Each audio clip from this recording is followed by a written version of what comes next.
महाकुंभ संपन्न हुआ, बहुत शानदार रहा और सरकारी आंकड़े बताते हैं कि 66 करोड़ लोग श्रद्धालुओं ने स्नान किया, जो कि देश की आबादी का आधा है करीब। तो महाकुंभ के 45 दिनों में आपको सबसे बड़ी चुनौती कब लगी, कैसे लगी?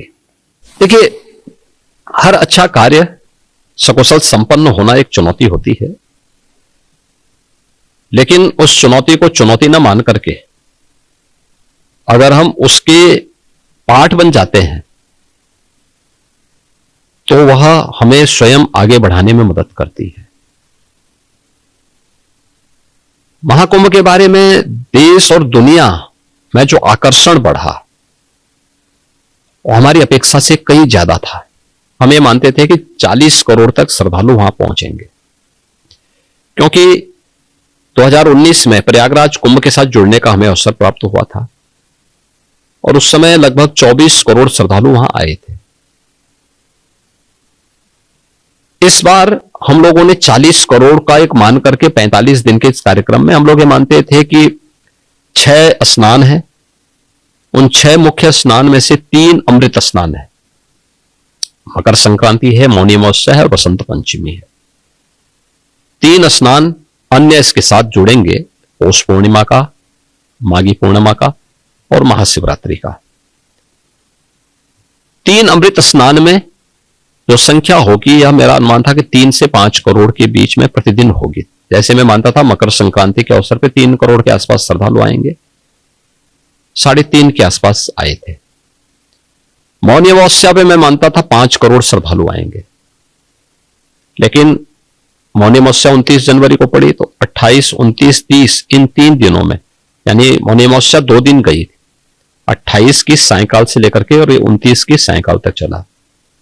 तो मैं मानता था कि कुल 5 करोड़ श्रद्धालु आएंगे, लेकिन इन 3 दिनों में 15 करोड़ श्रद्धालु वहां आए। और फिर बसंत पंचमी के अवसर पर हमारा था तो लगभग 3-3.5 करोड़ के आसपास श्रद्धालु उस समय आए थे, तो उतना ही वहां पे था। शेष दिनों में हमारा था कि 1 करोड़ के आसपास है, उससे कम रहेगी, लेकिन हम देखते थे कि 29 के पहले ये एवरेज अन्य दिनों में 60 लाख 70 लाख के आसपास चल रही थी। लेकिन 30 जनवरी के बाद अचानक इसमें वृद्धि होनी शुरू हुई, ये 1 करोड़ 2 करोड़ 1 करोड़ 2 करोड़ पहुंच गई। तो हमारी जो व्यवस्था थी वह तो 40 करोड़ के लिए थी। पार्किंग का स्पेस, अन्य जो सुविधाएं थी, उसमें हमें थोड़ा वहां पे रेलवे स्टेशन में जो होर्डिंग एरिया थे, बस स्टेशन पर जो होर्डिंग एरिया थे, अन्य जनपदों में, क्योंकि जब यहां भीड़ होती थी तो हमें अगल बगल के जनपदों में भी होर्डिंग एरिया बनाकर के लोगों को रोकना पड़ता था, श्रद्धालुओं को रोकना पड़ता था। और फिर जो श्रद्धालु प्रयागराज आ रहा था वो विंध्यवासिनी धाम मिर्जापुर जाता था, बाबा विश्वनाथ धाम काशी जाता था, अयोध्या आता था, गोरखपुर जाता था, चित्रकूट जाता था, नैमिषारण्य जाता था या मथुरा वृंदावन जाता था। तो यहां का जो प्रेशर था वो प्रेशर हमें उन क्षेत्रों में भी देखने को मिल रहा था, क्योंकि पहले तो होता क्या था, कुंभ का आयोजन होता था तो कुंभ के आयोजन में लोग केवल यहीं पे प्रयागराज आकर के निकल जाते थे। लेकिन इस बार 5 नए आध्यात्मिक सर्किट बने हैं यूपी के अंदर कुंभ के बहाने, महाकुंभ के बहाने। एक प्रयागराज से प्रयागराज, विंध्यवासिनी धाम और काशी, दूसरा प्रयागराज से अयोध्या गोरखपुर, तीसरा प्रयागराज से महर्षि वाल्मीकि की साधना स्थली लालापुर, संत तुलसीदास जी की जन्मस्थली राजापुर और चित्रकूट का। चौथा प्रयागराज से लखनऊ और नैमिषारण्य का, और 5वां लखनऊ से वृंदावन मथुरा के तीर्थों के साथ साथ सुख तीर्थ का। ये सभी जगह श्रद्धालुओं के पार भीड़ थी, तो उन सबके लिए व्यवस्था वहां भी देखना, उसी प्रकार की सुविधाएं वहां उपलब्ध करवाना। दूसरा है जो प्रधानमंत्री जी ने हम लोगों के सामने टारगेट दिया था कि कुंभ दिव्य और भव्य बनाने के लिए आवश्यक है कि स्वच्छता और सुरक्षा के साथ साथ हमें उसको डिजिटल फॉर्म में भी लाना होगा।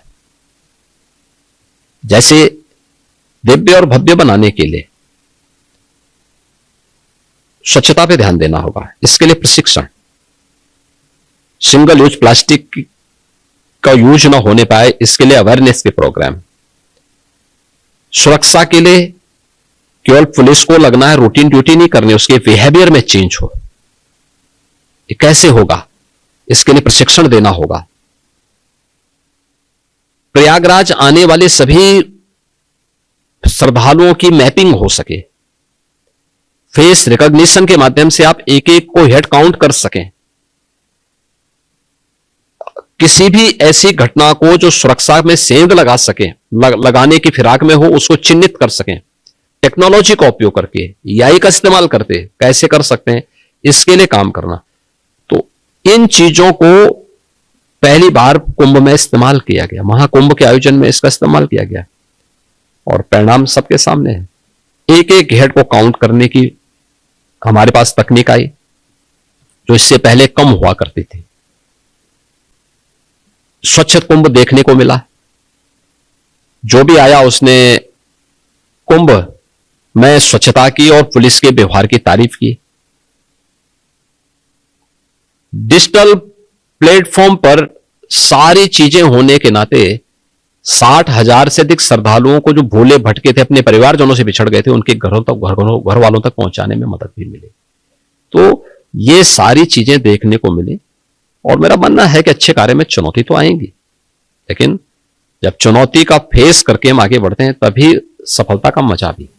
एक चुनौती बहुत बड़ी आई थी जब जो हादसा हुआ था, जब भगदड़ का हादसा हुआ था, तब आपको लगा कि ये क्या हो गया। ये तो देखिए वह दुखद घटना थी, लेकिन श्रद्धालु जनों ने, पब्लिक ने पूरा सपोर्ट किया। आपने देखा होगा रात्रि को घटना घटित होती है 28-29 की रात्रि को। उस समय कुंभ क्षेत्र में और प्रयागराज सिटी के अंदर भी मिलाकर के लगभग 5 करोड़ श्रद्धालु हैं, लेकिन 15 मिनट के अंदर घटना घटित होती है। लेकिन ग्रीन कॉरिडोर बनाने से लेकर के घायल लोगों को हॉस्पिटल पहुंचाने में पब्लिक ने बड़ा सपोर्ट किया।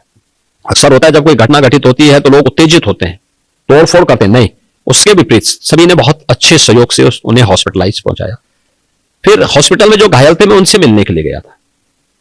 मैं भौचक था कि उन लोगों ने जो मुझे वहां वो लोग कहते थे कि साहब इसमें सरकार की कोई गलती नहीं है, तो जो है हम लोग स्नान करके लेटे हुए थे। अच्छा, हमें पुलिस ने 1-2 बार उठाया भी, लेकिन फिर हम इस मोह में कि साहब अभी जब अखाड़े जाएंगे 4 बजे से स्नान करने के लिए तो उनके साथ अखाड़े के साथ हम भाग ले लेंगे। उसमें हम लोग इस धोखे में, इसकी चपेट में आ गए। लेकिन इसमें आप किसी के खिलाफ कार्रवाई मत करना। अरे हमने कहा देखो पहले जांच होने दीजिए, आप पहले स्वस्थ होइए। खैर मुझे ये लगा कि भाई दुखद मौत 29 लोगों की हुई, लेकिन बाकी शेष जो लोग घायल थे उन सबको सकुशल उनके घरों तक, उनके परिवारजनों तक पहुंचाने में। विपक्ष का कहना है कि 30 जो है वो बहुत कम है और कोई साजिश है कि नंबर को आपने सप्रेस किया है। विपक्ष को तो हर एक चीज में देखिए, विपक्ष तो जब हम महाकुंभ के कार्यक्रम को आयोजित कर रहे थे तब भी वह आरोप लगाता था, जैसे कि इतना विस्तार देने की आवश्यकता क्यों है। आप मुझे बताइए, अगर विस्तार नहीं देते क्या इतना बड़ा आयोजन हो पाता। फिर हमने जब पेंटून ब्रिज लगाए, 30 पेंटून ब्रिज बनाए। आप याद करिए 2013 में जब कुंभ का आयोजन था, समाजवादी पार्टी की सरकार थी, उन्होंने कुल मुझे लगता है कि 12 से 15 पेंटून ब्रिज लगाए थे। कोई भी उन्होंने वहां पे अस्थायी घाट नहीं बनाया था, कोई कॉरिडोर नहीं बनाए थे, कोई भी ऐसी सुविधा नहीं दी थी जिससे श्रद्धालु जनों को स्वच्छता के बारे में या वहां की सुरक्षा के बारे में बेहतर अनुभव लेकर के जाएं। अविरल और निर्मल गंगा मिले, इसके लिए भी कोई इंतजाम सरकार ने नहीं किया था। पहली बार इन सब का आनंद लोगों ने लिया, तब भी ये लोग उंगली उठा रहे थे।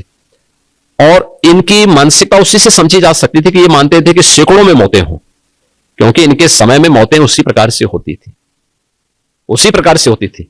याद करिए 1954 को लगभग 1000 मौतें हुई थी। याद करिए 74 के कुंभ को सैकड़ों में मौतें हुई थी, 86 में सैकड़ों मौतें हुई थी।